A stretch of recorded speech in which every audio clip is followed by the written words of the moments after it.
Hello, everyone.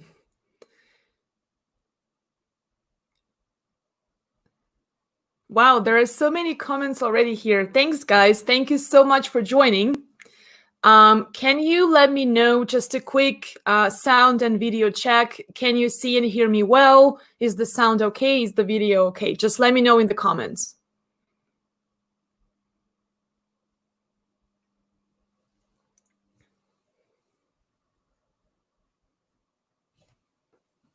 Just doing a quick sound check to make sure that you can see and hear me well. Hi, Joanne. Hi, everyone. It's so good to see you. Thank you so much for tuning in and finding the time to join today's session. Okay, great. Yeah. Looks like the audio and video is doing well. Okay, so thanks so much for your feedback. Once again, guys, thank you so much for joining. Today is going to be an interesting session that, I had to prepare for quite a bit. So I hope that we can learn together and, spend some time talking about confidence. And for those of you who don't know me, just like while everyone is kind of tuning in and joining us today, just a quick backstory. So for those of you who don't know me, I help people market their professional stories on paper, such as their resumes, on LinkedIn specifically, and in person while networking and doing job interviews. So ultimately, my clients get hired faster and they get hired for jobs that they really want, really love, and deserve. And for those of you who know me a little bit and have been following some of my content already, you know that I talk a lot about personal branding for career growth and job search specifically. And if you've seen any of my posts, you know that I'm a big advocate of personal branding, of using personal branding as an ongoing process rather than a quick remedy. So not just something that can elevate your result now, today, but also something that can position you for your professional future and propel your growth.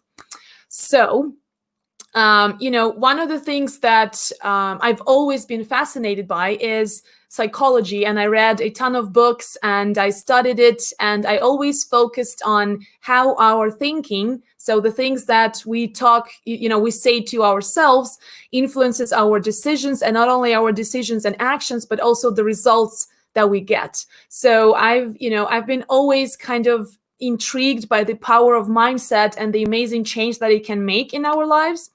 And I've always been kind of intrigued by the idea how, sometimes two people can be doing the exact same thing and, they taking the exact same actions, but they're doing it with completely different levels of confidence and how much they believe in themselves. And they get completely different results. I mean, how crazy is that?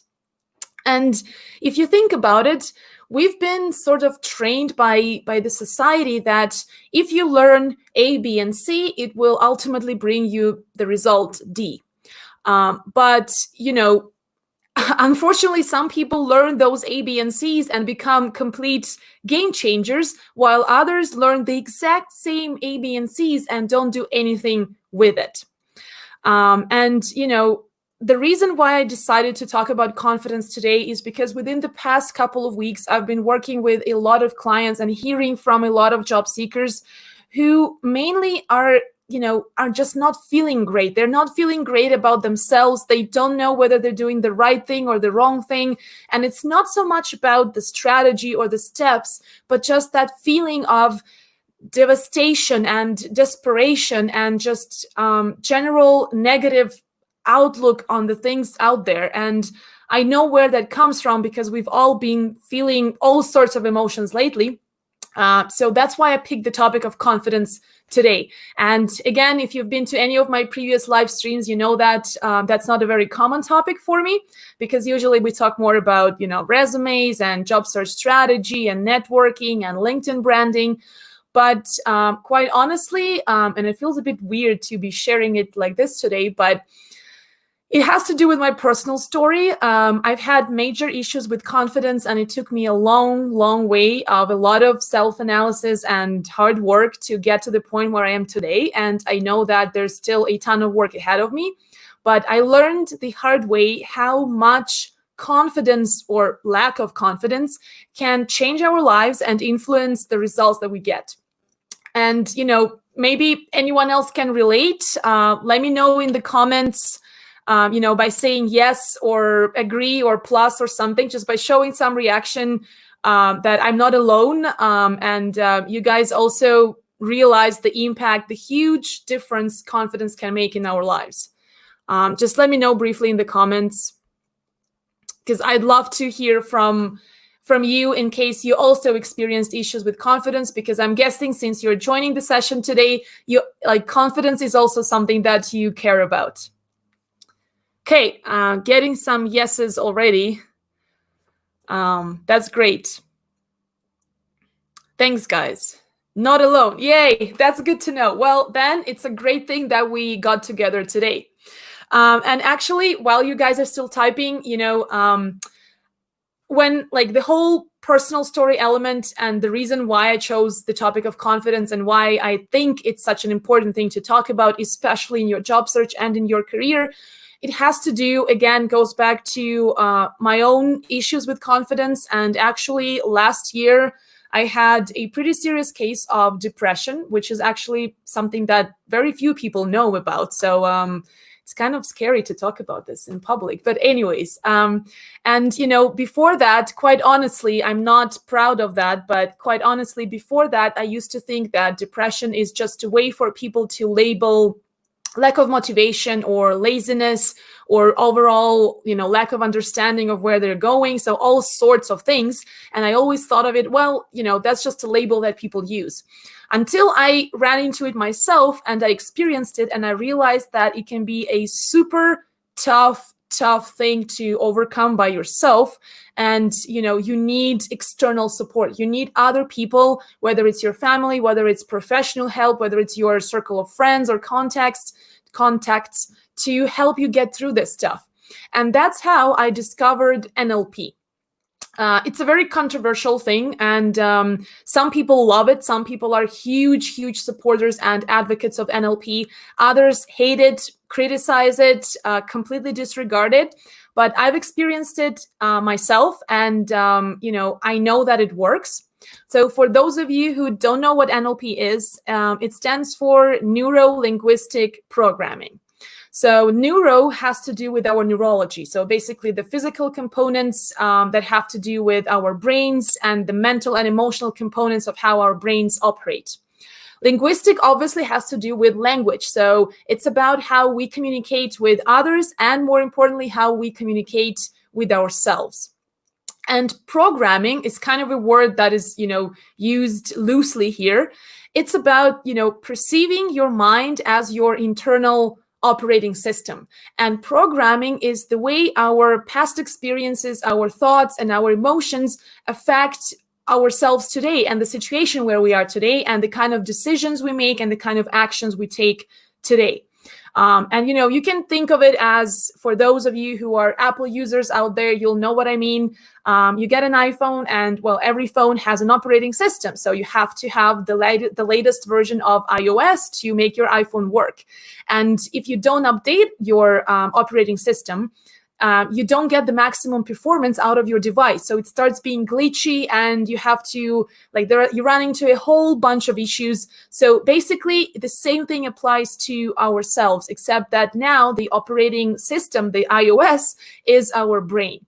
And sometimes we are in a situation in 2020, but the way we think, the way we talk to ourselves, and the way we believe we can control our thoughts is stuck somewhere in, maybe the year of 2000. So that's why it's important to do those updates for your own operating system. And that's the one secret sauce that, separates you from getting the result that you really want. Because when you have that mindset, when you have that confidence, practice shows and real life shows that you will find the means and the ways to get to the result that you really want. And the other reason why I got so fascinated with NLP is because the two founders of NLP, so the two people who have established this practice, they asked a very powerful question.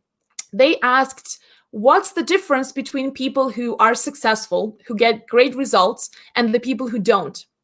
And turns out that that difference is actually about communication. So communication to others, and most importantly, communication to yourself, the way you talk to yourself, the way how you can or cannot control that self-chatter that you always have in the background, even when you're not saying anything out loud. And the key here is that, there are things that are engraved in our nature and our neurology specifically that cannot be undone. So they could be some mechanisms. Yeah, you can see I'm a nerd. I like that sort of stuff. So just bear with me for a bit. I mean, it's going to help. I promise. So, and those things are like instincts and mechanisms that help us to get through life. And some of them are literally engraved in our nature. So when our brain says, stop, don't do this, it's scary, it's unknown, it's risky. Like when our brain stops us from, from making decisions that might endanger our lives. And, that mechanism we cannot really change. But there are other things that we believe are fixed that we cannot change, but they really aren't. And that's where, NLP was a huge, huge discovery for me. And I even got so interested in it. Well, obviously, first of all, because it got me out of depression in one session compared to like traditional therapy where you talk a lot and you progress very slowly. That's number one. And I've seen it work on other people around me and myself as well. And then I got so into it that I actually got certified as a basic NLP practitioner. And now that I think about this, I haven't really shared it with my followers. So you guys are the first to know. I got certified in that last year. And I haven't even added that to my LinkedIn profile, which I probably should. So that's good that I mentioned this today. Anyways, so, at some point before I discovered NLP, I just got tired of letting that kind of self-doubt and fear and all of those negative thoughts jeopardize the things that I really wanted and the things that I knew I deserved, and I only needed to go and get them. And honestly, it's exhausting to always be fighting those negative feelings, but it's also natural to have those negative feelings, especially given everything that is going on today, all the uncertainty and all of the recent events. And depending on, the situation where you're in today, perhaps you were really strongly affected by, the economy and the COVID situation. Maybe you were less affected, but still mentally, we've all been affected. And I do believe that, that's something that has not been really brought to our attention quite enough. So if you guys also, have been following any of my posts, you know that I'm not exactly the touchy-feely kind of person. So I'm always about actionable strategies, tips that you can implement right away, something that you can start doing right now. And then when I was getting ready for this session today, I thought, okay, so how can I really make the topic of confidence practical? Because if you think about it, that's not so much as a quick fix, as in, yeah, do this and you'll feel completely confident. And before you lost all your confidence, 100%. So, but still, I did my best to share 3 practical strategies that I believe, or techniques, whatever you can call that, 3 practical techniques that I believe can be game changers in terms of how you view your current situation and how you go into that job search or career mindset. Because right now is it's a challenging time, but for a lot of people, it's a great time to reevaluate their priorities and understand that to keep ahead of the curve and to give yourself a head start, you need to change something. And in order for that to be successful, that's where you need that confidence. So that's why we're here today. I'm just going to dive right through it. Just again, I'm so grateful that you guys are, sharing that you agree and you definitely have experienced that in your own lives. That makes me feel so much better because sometimes, you're so much stuck in the things that you care about and the things that you think about that you don't really realize that you're not the only one out there who is experiencing something like this. So practical techniques. How can you feel more confident in the job market today and make sure that you are, indeed maximizing that strategy that you have in place, and you make sure that you start getting results faster? So number one, a strategy that, that has helped me a lot is anytime when you start feeling that negativity, when you're like thinking, okay, here it is again, right? Here it is, me thinking that there's nothing out there. There's not enough opportunities. There are so many people I have to compete against. I don't really know anything. Am I really as good as I think I am? And all of those, when you start questioning yourself, what you need to do is remember as many of your past successes and past wins as possible. And the key here is not just to remember them, but actually picture them as vividly as you can. For those of you who may have heard about the power of visualization, it's a really powerful thing. I'm still trying to master it myself, so cannot say that I'm a guru of visualizing and all of that stuff, but it certainly does create a huge, huge difference. So picture your most recent win, a moment when you felt really great about the result that you've accomplished or the work that you've done. Just picture that moment and, as vividly as you can. Remember everything. Remember where you were when you felt that positive, boost of energy and satisfaction and joy and happiness. Where were you? What did the surrounding look like?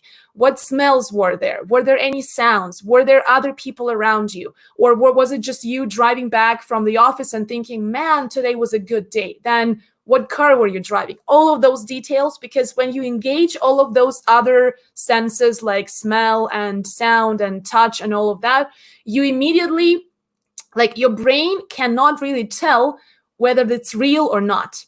So your brain will think that that's what's happening right now, if you imagine it vividly enough. And that will give you such a great instant boost of that positive energy that you felt during your last win. And there's this super popular saying, you are what you think. And I truly believe that that is the case. And there's actually a scientific mechanism behind this. And, I've talked about it in one of my YouTube videos. If you guys watched it, I talked about a thing that is called the reticular activating system, which is a part of our brains that helps us validate something that we're focused on or something that we believe in. If you haven't watched this video, it's a great idea. So head over to my YouTube channel after today's session. And by the way, if you haven't subscribed, I'll be super happy if you join my subscribers on YouTube. And also you can check out that video. And I explain that mechanism in detail because, like I said, I like that sort of stuff. So I really nerded my way into understanding how this whole thing works and why it is that when you start thinking about something, all of a sudden you start finding a ton of evidence around you that in fact is true. And that's what happens when if you're looking to buy a new car and you found that perfect one, right? That model, that color, that everything. And then, that's something that you've been thinking about for maybe a couple of weeks. And all of a sudden in your city, when you're driving, you see so much more of those cars around you. But it's not that everybody just went ahead and started buying those cars within the last couple of weeks. It's just your brain is selecting that evidence to validate something that you've been thinking about. So technically, if you apply that principle, it means that if you're thinking that things are bad, the economy is bad, there are no opportunities out there for me, I don't know how to talk to employers, I don't know how to interview well. If you think all of those things, your brain will get you that result that will validate what you're thinking. That's why you are what you think. And, I know that it's really hard to control your own thoughts. It's genuinely, I can tell you that it is hard work. But the first step that I believe can give you a huge, can help you progress immensely is next time when you notice that negative thought, right? The economy is bad. I cannot interview well. I'm not sure I'm good at this. I'm not sure I can apply for this position because I don't match all of the 100% of requirements. Next time you notice that thought, just catch that and tell yourself, hey, this is just a thought. This is my brain a certain mechanism in my brain validating that belief or making me see that as scary or uncomfortable and preventing me from taking that step and taking that leap. But it's not actually the reality. It's just my perception of it. And that immediately discredits that idea, right? So if I know that it's not that I cannot interview well, it's just that I think that I cannot interview well. But in practice, that may not be the case. I don't know about you, but to me, that immediately changes my perspective. It just like it shifts it right away, and it erases that doubt and fear, because now I know that it's not actually what's going on. That's just the way my brain is playing a trick on me and the way I'm perceiving reality. And now I realize that I went super philosophical, but going back to earth, that's what really helps me, and it helps my clients. And that's something that I use a lot in my coaching practice when I work with clients who are especially negative, who have been through so much in their past, right? Maybe they've been through a couple of really painful layoffs and painful experiences with their previous employers, when they really genuinely tried to do their best, but the outcome just did not at all match that hope and that good intention. So the first thing what we need to do is shift that perspective and make that distinction, that important and powerful distinction between what is real and what is just your mind thinking that is real. So that's the first thing. Another, I guess, second strategy that also comes from my coaching practice, something that I've learned through NLP and through just improving my coaching skills and understanding how can I ask the right questions to my client to get that information, or to make that shift from not taking that action to taking that action, or from not knowing what to do to knowing exactly what you need to do. The trick here is to stop asking the why question. That means stop asking yourself the why question and stop asking the why question to others as well. The reason is because when you start, so let's say, example, I cannot find a job. Why? And then goes a whole, like we open the Pandora's box of all the possible reasons why I cannot get what I want. They have to do with the recruiters not knowing what they're doing, the companies not knowing what they're doing, COVID coming out, all of a sudden at all of us, the economy being bad, the resume selection process being faulty. So you see, you can go on and on and on and on, not arriving to any reasonable conclusion that will get you to start acting. So that's what they call analysis paralysis, right? So you can analyze 100 possible reasons why something didn't work out, why you didn't get that phone call from the employer, or why you didn't get that job offer and they went with someone else. There could be 100 other reasons. How do you change something? How do you make a real impact on your life and create a shift? So the way to do that is to substitute the why question with the what or how question. So instead of saying, I didn't get that job, why didn't you get that job? How can you make your next application process better? Or what could you have done to put your best foot forward? So that immediately puts you in a resourceful state of mind where you're not thinking about reasons why not. You're thinking about actions that can bring you closer to the desired result. That's a huge shift from, reasons you cannot control to actions that you can control, that indeed you can influence. And I believe that, it's a very useless way to spend your time thinking about the things that you have zero control over. Like, honestly, that is exhausting. And in times like right now, many of us, if not all of us, cannot really afford to spend so much effort on thinking about the things we cannot really impact or influence. So my mission or my mantra, whatever word you can use here, is to always think about solutions and think about what can I change? What is within my control? That puts you in a resourceful state. And the way to get there is to ask what and how questions and stay away from the why question. And the third one, another strategy that comes from my experience working with clients is invest into your written presentation. By invest, I don't necessarily mean money. I mean time and effort. or also potentially money. The reason is because, yeah, you could think it's just a resume or it's just a LinkedIn profile. How much does that matter? Truth is it matters so much more than you might initially think. And, recently I had a few clients, and that is actually something that I'm proud of, and I'm so happy to be sharing this with more people, is that I got phone calls from my clients who see their resumes and their updated LinkedIn profiles, and the first thing they do is they get so excited that they start sharing it with their friends and family. Imagine having a resume that you are so proud of that you want to show it to everybody. You just want to go to the mountaintop and scream, I have an amazing resume. Isn't that one of the best feelings ever? Isn't that something that can empower you and truly boost you towards that, that goal that you really want? And I don't mean that, it's always about making someone else part of that process. Maybe it's just you figuring out that stuff yourself, which of course might take more time and effort for sure, but it's that time and effort that you need. It is uncomfortable, and it is definitely not exciting to be working through your resume and looking for ways to improve it. But investing that time and effort into your written presentation is the first step to empower yourself and to feel so much better about everything that you've done. Because honestly, in 90% of the cases, I work with clients where they have so much great work behind them, right? They have great expertise, they have amazing experience, but they just don't know how to talk about it. They just don't have the right words to convey that in a way that wouldn't be braggy, but at the same time that would truly sell the value that they've contributed, right?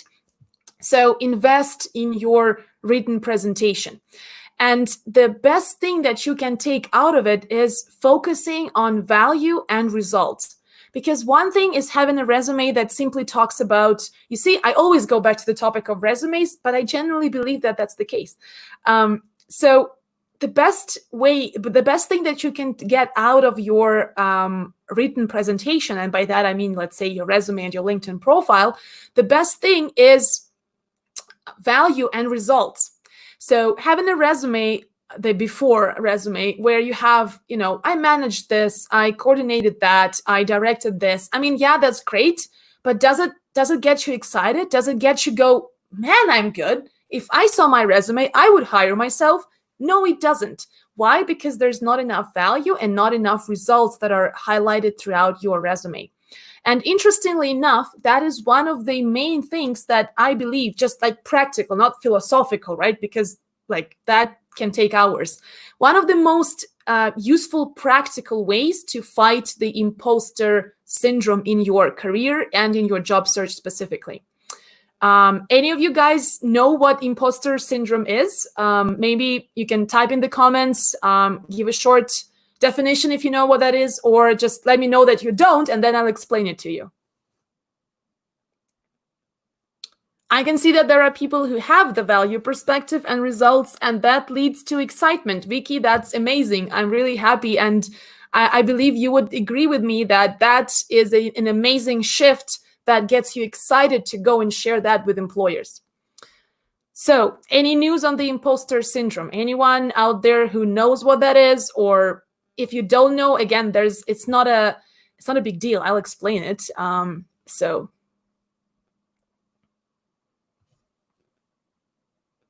Okay, some people who don't know. Okay, so imposter syndrome does sound like a sickness or like a diagnosis of some kind, but really what it is, it's a psychological pattern in which you keep doubting your own accomplishments and having that persistent internal fear of being exposed, right? So what if I tell them that I've managed all of those great things, that I know how to do this, but then they give me a task and I cannot go through with it and I cannot deliver the best possible outcome.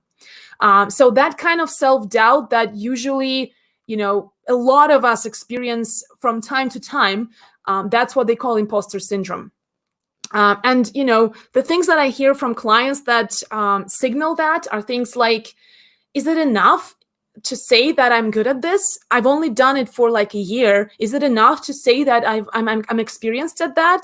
Or, people when they go, well, I don't think that I have any big wins or accomplishments that I can talk about because, well, I was simply doing my job. So that is another indication of that.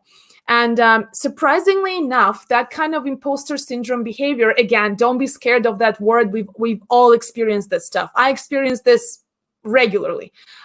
So it's surprisingly common among people who are high achievers, high performing leaders, and, highly qualified and highly skilled professionals who, for some reason, tend to discount their own value, their own expertise, and their own accomplishments.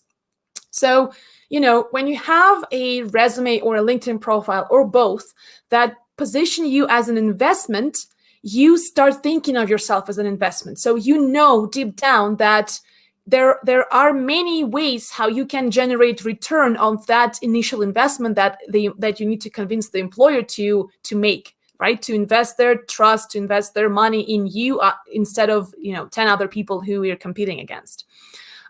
Because the truth is, accomplishments sell, and something as simple as formulating those results properly in a compelling way, in a compelling and confident way, will make you feel completely different about yourself. That's why I think that, I write resumes, I help people write LinkedIn profiles, but ultimately, the reason why I do that is because I believe that I'm in the business of helping people feel more confident. And if writing a great resume and outlining how good they truly are at what they do is a way to do that, that's why I write it. That's why I want to work with job seekers to help them get that external outlook and that external perspective. And one trick that is also super practical, and you can start doing it right away, that can genuinely give you a huge confidence boost, is to track your wins and to track your accomplishments. So the reason why that is so helpful is because anytime when you need to make a case for something, an increase in your salary or getting a promotion or someone hiring you instead of 10 other people, you can immediately pull up that file where you've been noting down all of the great wins that you've had, and you have your self-presentation ready for you right away. Not to mention that there is a really positive side effect of this.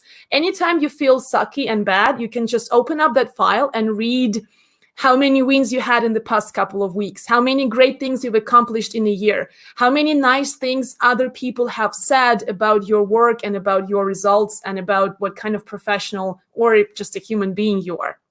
So that is also a great technique that can help you craft better resume, position yourself well on LinkedIn, know what to talk about in your interviews where you don't need to spend hours coming up with those examples and stories for those behavioral questions. You'll have them right there. Just, start that file, the sooner the better. Just make time for it, maybe every week or every couple of weeks while that information is still fresh, and just start noting down those accomplishments right away.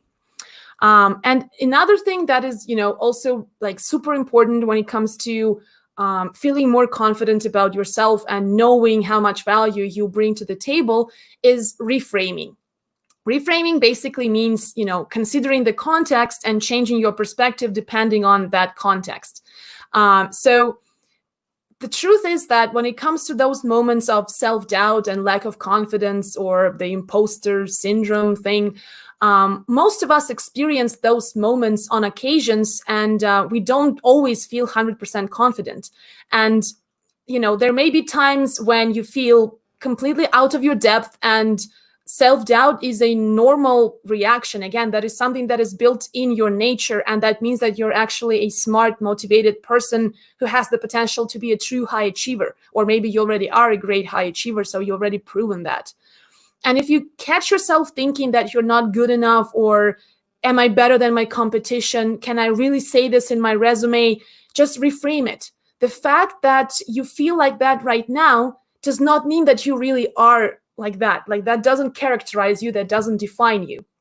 And I believe there was a really cool example that I cannot remember where I borrowed it from, but I just loved it so much and it just stuck in my memory.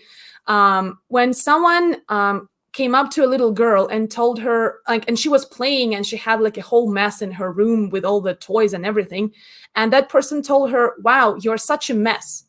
And she looked back at that person and said, I'm not a mess. I created a mess.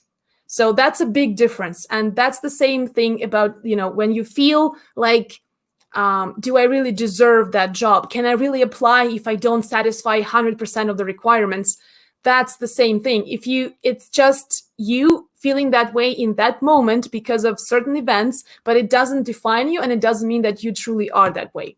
So look at yourself as work in progress. That is something that always helps me and helps all of my clients, especially the people who have really high aspirations and want to achieve great success in their career.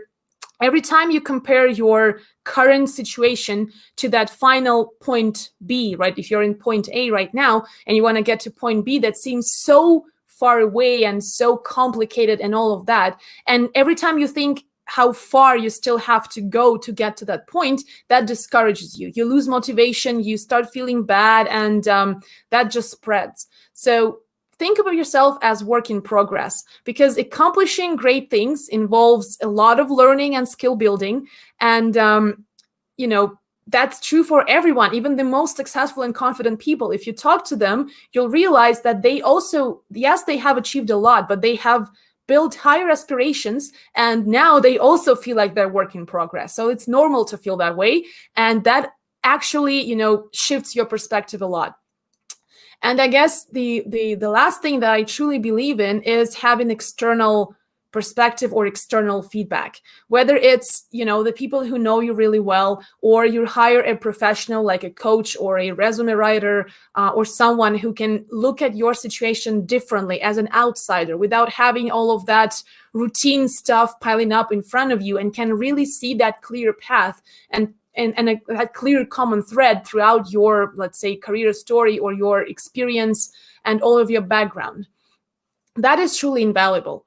And the reason why I'm, a big advocate of hiring someone external, someone who maybe does not know you that well, is because our circle of friends or immediate colleagues or contacts, they are used to knowing us from a certain angle, right? So they know you as Anna who does this, but they don't really know your blind spots. They haven't really seen you in other areas of your life, including your professional life, because you could have multiple gigs going on at the same time, or you could be one of those professionals with super diverse experience, and a person who's only seen you for this past year has not seen you 5 years ago when you were doing something completely different in a completely different environment.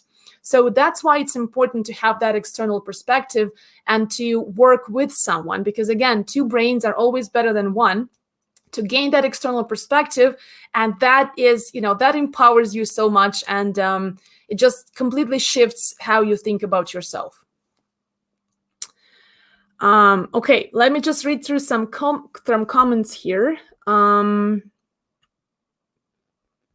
Oh, and by the way, for those of you who are kind of still wondering whether, your thoughts really matter and can really affect your choices and your decisions, we can do like a really quick, cool exercise. So if you just like put your hands together and just cross them like that, leaving your two fingers, and you cross the ones at the top the way that is comfortable, and you just sit like this and start, two fingers parallel to each other, nothing fancy, right? Super simple stuff.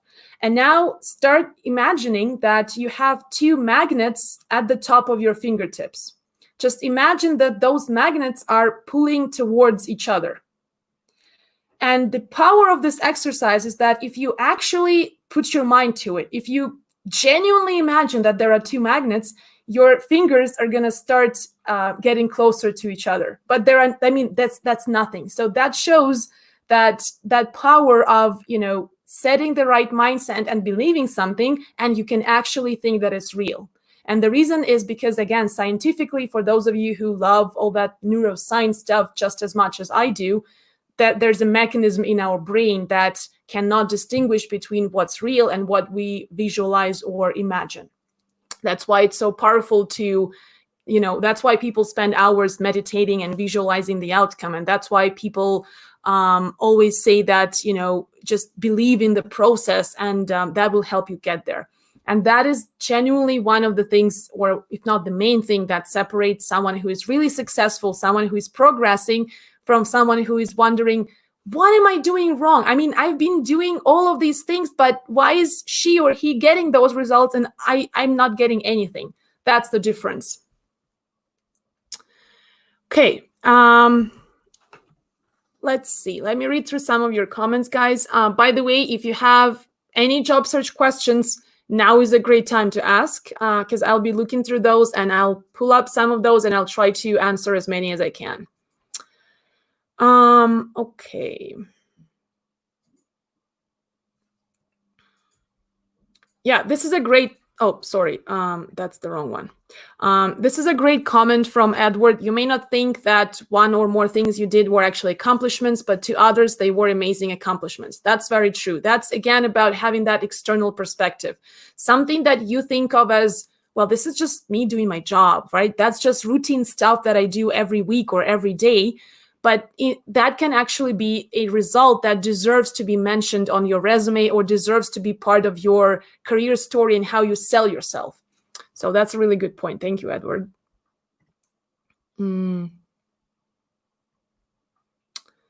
Okay.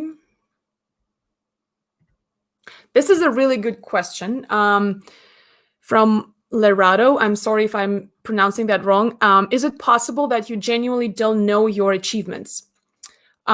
You might think that you genuinely don't know. Yes, that's why when you work with someone, let's say you work with a coach or a resume writer, and that person takes the time to talk to you, to have that personalized approach and ask you the right questions, that's when you reframe something that you thought wasn't even an accomplishment, but you realize that it actually is, and then you find the right wording to present that.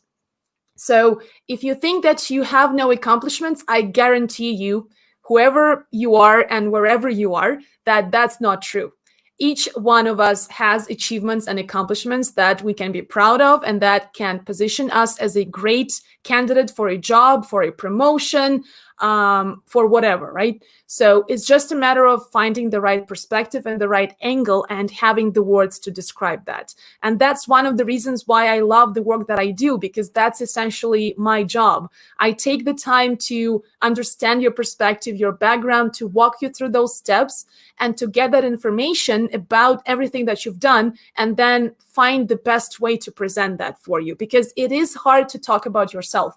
For me, it's hard to talk about myself as well. And that is true for everybody because, well, we don't really see ourselves as, as an external person. We see ourselves from within. So it's normal that we cannot always be objective. Okay. Let's see.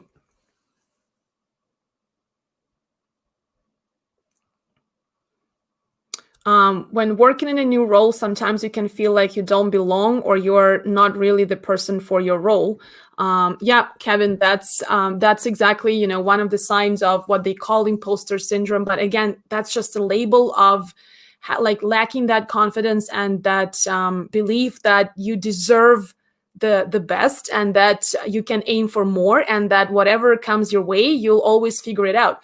Like literally every time when you feel like, is this too big of a challenge? Can I really handle this? Just remember the last time when you felt the exact same way, but you figured it out. If you could figure it out back then, I can assure you, you can replicate that success one or however many more times. Okay. Just looking for some questions.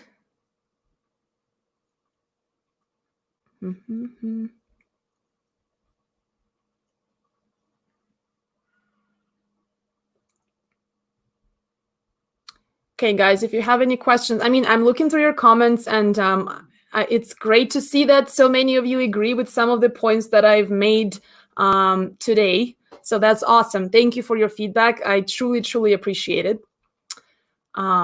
If you have any questions, now is a great time. This is actually a good point from Vicky. I think confidence is a continuing progress. Yes. Actually, I watched this video by Mel Robbins. If you guys don't know who that is, check her out online. She posts amazing videos and her Instagram, on even on LinkedIn, I believe, and she talks a lot about, psychology and the power of mindset. So basically, her idea is that confidence is a skill. So it's something that we can master the same way as we can master a new language, a new, software tool, or whatever it is. So confidence is a skill, but in order for you to develop it, you need to put in some work. So it's not like, ooh, I don't have any confidence, I feel bad today, and then tomorrow, oh, now I feel super confident. Doesn't really work that way. So it takes some work, and I know that from my own experience, it is hard work. Wow, so many of you can relate. That's awesome. Thank you. Okay, let me check if you have any other questions.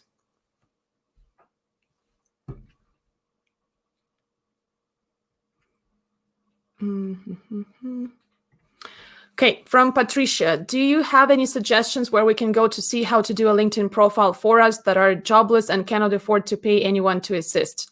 Well, the number one resource that comes to mind is the free content that I share, because again, I spend a ton of time talking about LinkedIn profiles and optimizing those profiles. And I even did something a little bit crazy when I did a contest where a few people won free LinkedIn profile reviews from me, and I recorded those reviews as YouTube videos and shared it. And so many people have shared amazing feedback that they took it as a tutorial to basically start updating their profiles. So, if you want to get a really in-depth understanding of how to optimize different sections of your profile, just go to my YouTube channel. I do believe that the video is called Reviewing Real LinkedIn Profiles or something like that. And there are 2 parts. So I did 3 reviews in one video and 2 reviews in the next one. And you'll get a ton of information. Okay, here's another great question from LinkedIn user. How to keep conversation going with hiring managers for a better chance of being contacted for future hiring non-published openings? Yeah, so that's a great question because it actually touches on a very important point, which is usually referred to as the hidden job market. The mechanism works the way that, most job openings are actually filled through networking, and the majority of them are not even advertised, or they can be advertised just for basically as a formality, so for just formal legal purposes. But indeed, the job, even when you see a posting that looks like an active opening, the job has already been filled through the network of the company.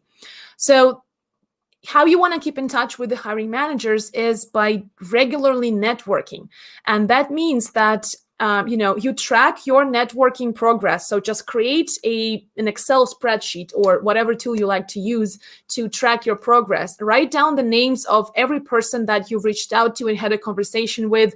Maybe take some notes in terms of a couple key takeaways or key things that you've talked about so that you can always get back and revive that conversation and recall what exactly were the highlights. And then set deadlines for follow-up. So you can follow up with those people regularly. And I don't mean annoying anyone. So always within reason, of course. But the point is, you can always touch base by asking them how they're doing and how their business is doing, by adding some value and sharing some resources that they might be interested in. So maybe if they are operating as a startup and you run into an accelerator program, maybe you can send them a link and say, hey, the minute I saw this, I thought about you and your company, and I think that you guys could find a ton of useful resources in here. The other way how you can keep engaging with hiring managers is by checking out what kind of content they share or engage with on LinkedIn.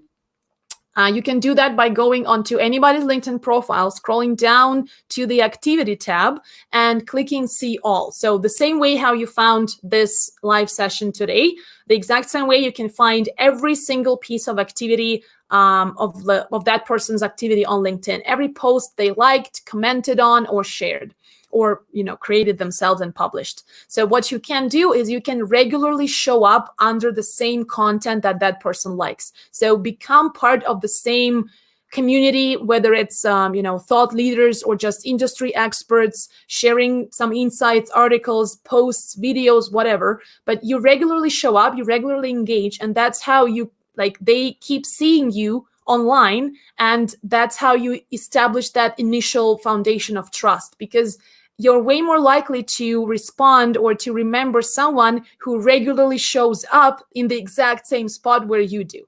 I mean that virtually, of course, because, well, that's not really possible physically, and probably physically that would be creepy. But online, that works. So I hope that answers your question.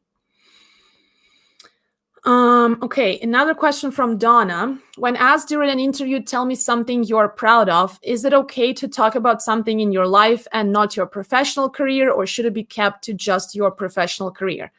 Well, the general rule of thumb, Donna, I would say would be to stick to your professional accomplishments, because at the end of the day, you're probably having a job interview not because of some personal life thing, but because of your past experience and because of the talents and the skills that you can bring to the table. So it's very, very likely that the employer, when asking you this question, is interested in your biggest professional accomplishment. So I would definitely go with something from your work life.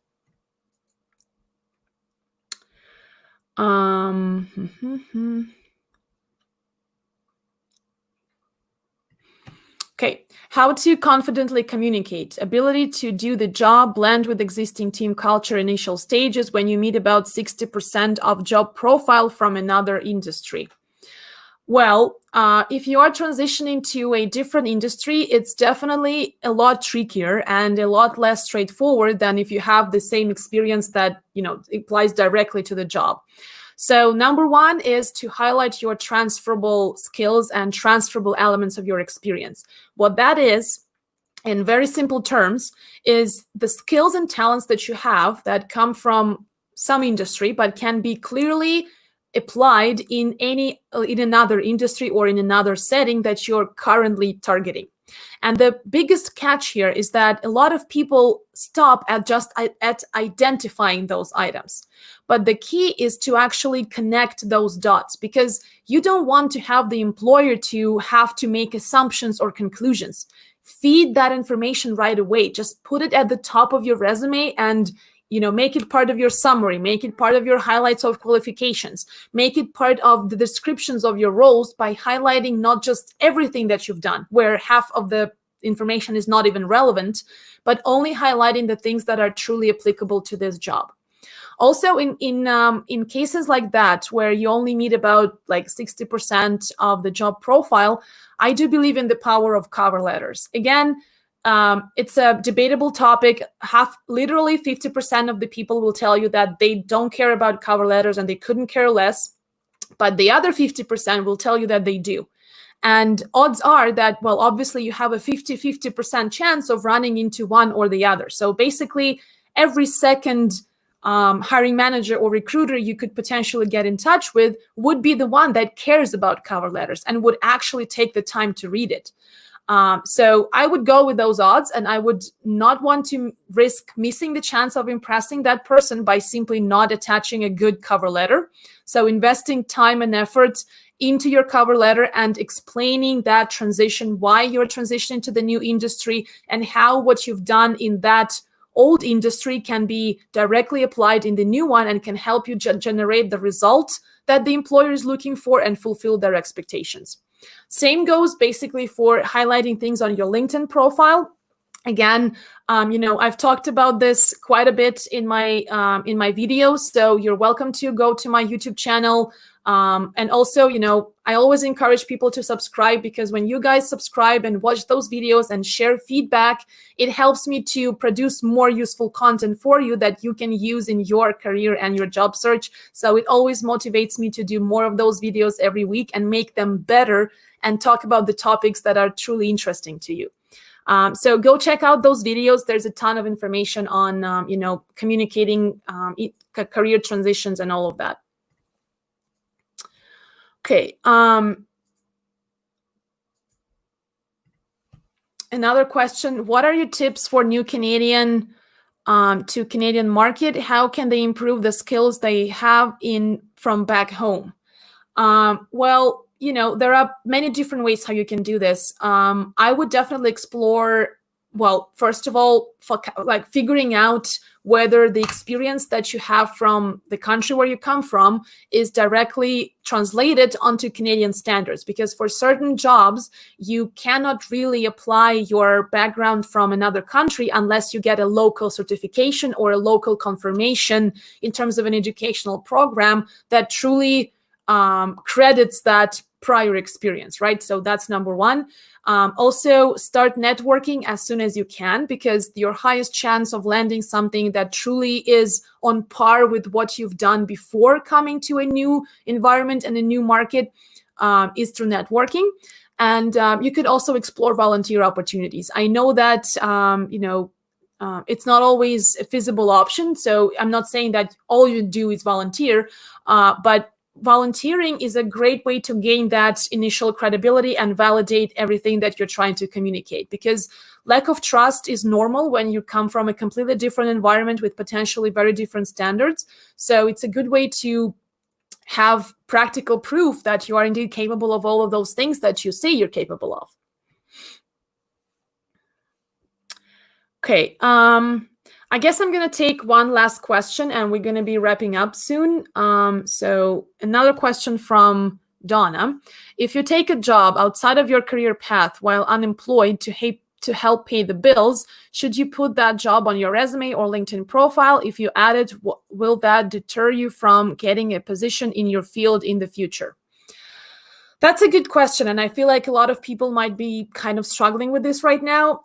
So guys, there's nothing wrong with taking a job to pay your bills. I mean, we've all been there. Life happens, and you cannot always afford to only look for things that you truly want or love. Or, I mean, obviously you need to keep looking for them, but that can be a more long-term goal. So maybe you can find that tomorrow, but today you need to pay your bills. So it's okay to take those temporary jobs. The key here is to understand how to position that. So sometimes, I mean, depending on, again, like that's probably a topic for like a whole other session, but just to give you a brief answer, if you've spent a lot of time in that position, in that job that was not necessarily what you're looking for, you could still include that on your resume just to show that you've been doing something. Because one of the biggest confusions that can happen is if the recruiter or the hiring manager is looking at your resume and the last date for your most recent role ends like 2 years ago. Or a year ago or half a year ago. And they are wondering, well, what have you been up to since then?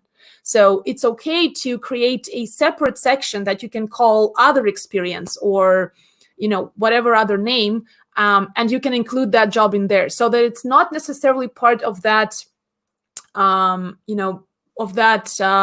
thread that you're trying to showcase in terms of aligning your background with the ideal job that you're looking for, but you're still also showing that you've done something, that you've been proactive and that you've been employed.